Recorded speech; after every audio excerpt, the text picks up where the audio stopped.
할렐루야. 요한복음 6장 32절과 35절까지 말씀을 함께 봉독합니다. 예수께서 이르시되 내가 진실로 진실로 너에게 이르노니 모세가 너에게 하늘로부터 떡을 준 것이 아니라 내 아버지께서 너에게 하늘로부터 참떡을 주시나니 하나님의 떡은 하늘에서 내려 세상에 생명을 주는 것이니라. 그들이 이르되 주여 이 떡을 항상 우리에게 주소서.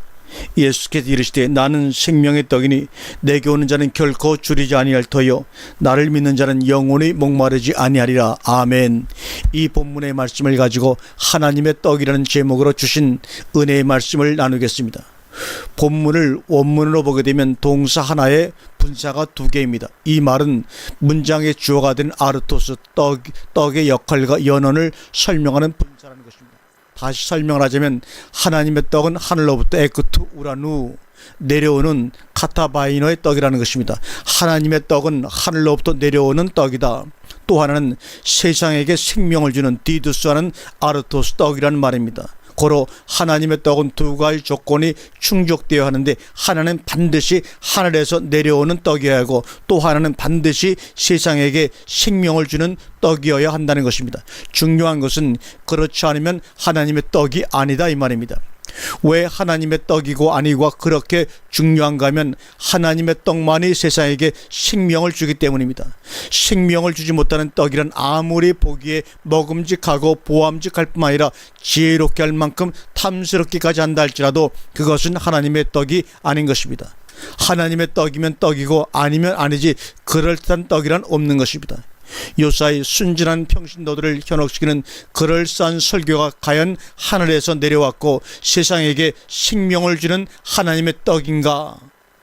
그럴싸한 설교를 들었을 때 그럴싸한 감정에 사로잡혀 시원함이나 통쾌함을 맛보는 그런 것이 과연 하나님의 떡을 먹었기 때문인가 하는 것입니다. 이러한 현상이 무서운 현실은 그러한 생각들, 즉 그것이 바로 하나님의 말씀이요 그러므로 생명의 떡이라고 믿기 때문이라면 그래도 다행이겠지만, 그것과 상관없이 아니 그것에 전혀 관심을 기울이지도 않고 그저 떨떠름한 속에서만 관심을 가지고 있는 죄입니다. 하늘에서 내려왔건 땅에서 올라왔건 생명을 주건 말건 개의치 않고 말입니다. 마치 나중에 어찌됐든 우선 당장을 위해 마약의 효과에 사로잡힌 마약 중독자들처럼 말입니다. 그것이 다름 아닌 현대판 선악과가 아니고 무엇이겠습니까? 성경은 설교를 강조한 적이 없습니다. 생명의 떡만을 말하고 있습니다. 설교는 누구나 어느 정파든지 어디에서나 많이 할 수 있고 들을 수 있는 것이지만 하나님의 떡은 오직 하나뿐입니다. 그 하나뿐인 그 떡이 하늘에서 내려 세상에게 생명을 주는 떡인 것입니다. 이 말씀을 믿든 안 믿든 받아들이건 거절하건 아무 상관없이 성경은 이 떡이 하나님의 떡이라고 선언하고 있습니다.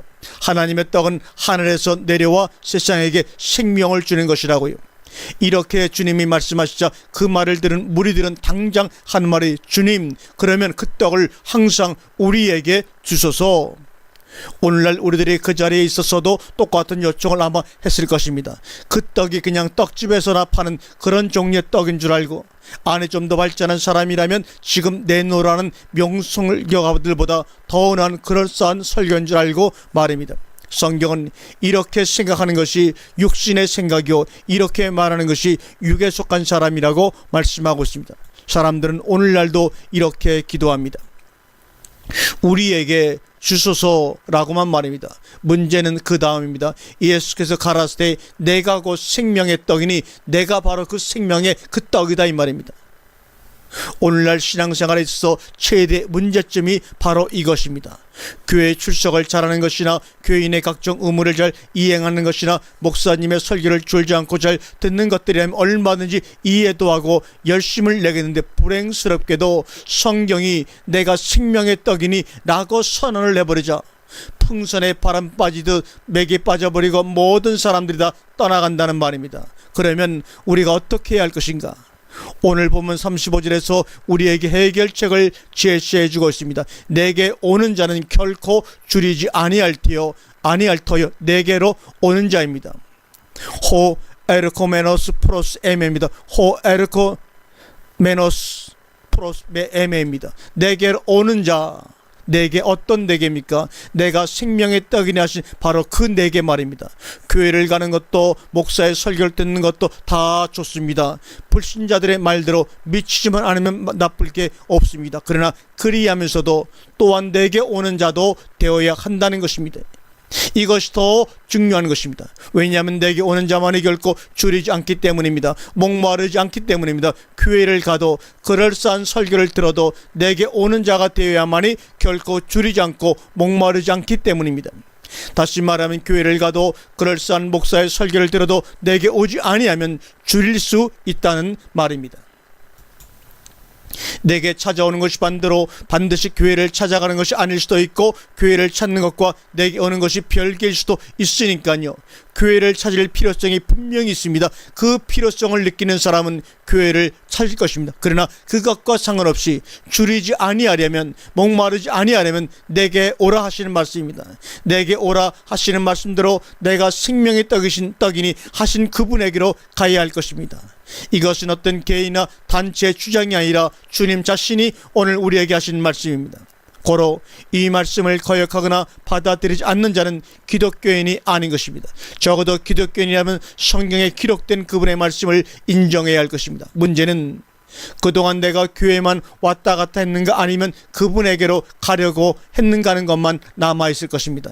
많은 기독교인들이라 자처하는 분들이 목사님 우리 목사님이기 때문에 교회 나가셨다면 그는 그 교회 소속은이고 교인일지는 몰라도 그리스도의 사람은 아닙니다.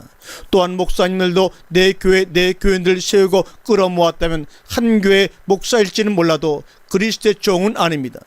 목사는 그리스도의 종이어야 하고, 그리스도의 종은 세상에게 생명을 주기 위해 하늘로서 내려온, 그래서 내게 오는 자는 결코 줄이지 아니하게 하실 것이라 하신 생명의 떡 그분에게로 모든 사람들이 다 가도록 해야 합니다. 목사 자신에게 교회 안에 그런 분들이 남아있게 하면 안 됩니다. 다 생명의 떡인 그분에게 가게 해야 합니다. 그리하여 그들도 다시는 결코 줄이지 아니하는 그들에게 한 그것이 바로 그리스도의 종으로서, 목사로서 마땅히 해야 할 일인 것입니다. 그러나 오늘의 현실은 어떻습니까? 소위 유창한, 그래서 그럴싸한 설교도 사람들로 하여금 그에게 가야 할 길을 막고 있는 것은 아니죠. 대형교회의 그 거룩한 그 모습과 설교자들의 학벌과 스펙들이 오히려 그에게로 가는 것을 막고 있는 것은 아닌지요. 과연 목사의 설교가 생명의 떡이고 여기서 말씀하시는 나인가 말입니다. 그럴 자신과 확실한 증거가 있으면 담대히 그에게로 가지 말고 내게로 오라고 선언하십시오. 그리고 내가 바로 생명의 떡인 그 말씀을 설교하는 자라고 말하십시오. 그러나 자신의 설교가 생명의 떡이나 그분 자신 아니라면 단호히 본문을 인용하여 그분에게로 가라고 선언하고, 그래야만 줄이지 아니할 것이라고 깨닫게 해주고 권해 주어야 합니다. 교세가 얼마나 크고 전통이나 역사가 얼마나 길고 여부의 문제가 아니라 어물쩍 넘어가려는 그것이 바로 가장 무서운 이단일 것입니다. 오직 너희 말이 옳다 아니라 이에서 지나가는 것은 다 악으로 쫓아남이라고 마태복음 5장 30절에 말씀하고 있습니다. 이제는 교회들이 교통정리를 확실히 할 때가 된 줄로 압니다. 성경으로 갈 것인가, 그분에게로 성도들을 보낼 것인가, 아니면 현 체제 유지와 목사와 교회 또는 교단의 교리 중심으로 갈 것인가를 말입니다. 이자라도 내가 생명의 떡이니 내게로 오는 자는 결코 줄이지 아니할 테라고 말씀하신 그분에게 갈 길을 얻고 또한 그 성도들을 그분에게 보내야 할 줄로 믿습니다. 아멘.